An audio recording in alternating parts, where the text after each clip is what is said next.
6h31 sur Europe 1, plus que 5 jours avant la présentation de la réforme des retraites, les dernières consultations se sont achevées hier soir. Les syndicats restent sur leur position. La réforme, c'est non. Alors à quoi ces entretiens ont-ils servi ? Ce matin, dans Le Parisien, aujourd'hui en France, le ministre du Travail, Olivier Dussopt, assure qu'ils ont permis d'avancer sur l'emploi des seniors, la pénibilité et les carrières longues. Ce qui est sûr, Barthélémy Philippe, c'est que ces dernières discussions permettent d'y voir un peu plus clair sur les intentions du gouvernement. Oui, même si les arbitrages définitifs sont attendus mardi avec la présentation du projet de loi, un scénario tient la corde. Selon plusieurs syndicats, le gouvernement aurait abandonné le report de l'âge légal à 65 ans.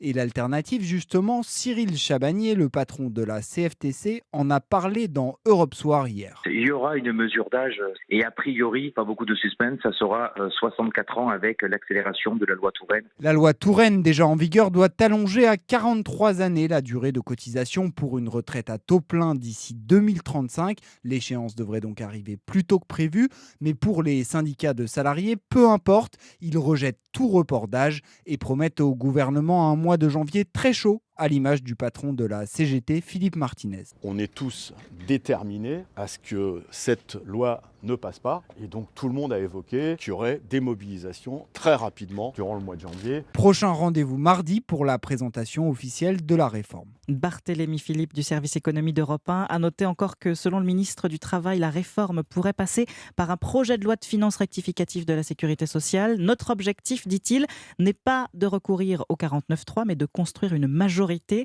L'exécutif lorgne notamment sur les voix des Républicains. En revanche, la gauche et le Rassemblement national ont déjà annoncé leur farouche opposition à cette réforme.